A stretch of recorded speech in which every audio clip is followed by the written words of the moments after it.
Welcome to our channel. Today we how to transfer Moz Pro campaigns to a new team step by step clearly. Begin by logging into your Moz Pro account.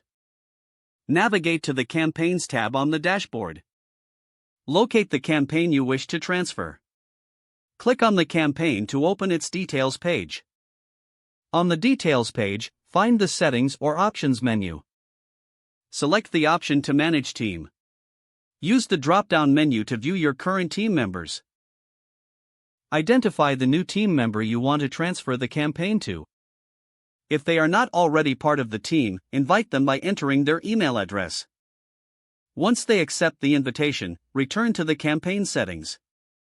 Now, choose the new team member from the list. Assign the campaign to the selected team member. Confirm the transfer in the pop-up notification. Check the campaign details to ensure the new team member is listed.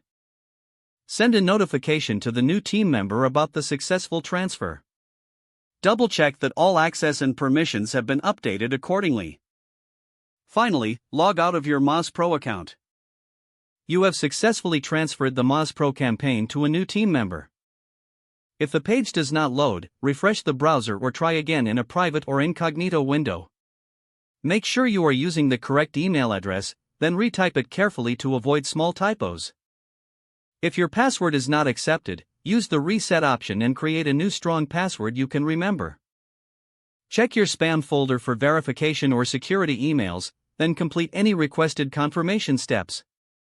Enable two-factor authentication if available to improve account security and reduce unauthorized access risk. After signing in, review your profile details so your contact information and settings are accurate and current. If you see an error message, note it down and try again after restarting your device and internet connection. Log out when you finish, especially on shared devices, to keep your account and payment information secure. If the page does not load, refresh the browser or try again in a private or incognito window. Make sure you are using the correct email address, then retype it carefully to avoid small typos. If your password is not accepted, use the reset option and create a new strong password you can remember. Don't forget to like this video and subscribe to our channel for more step-by-step tech guides.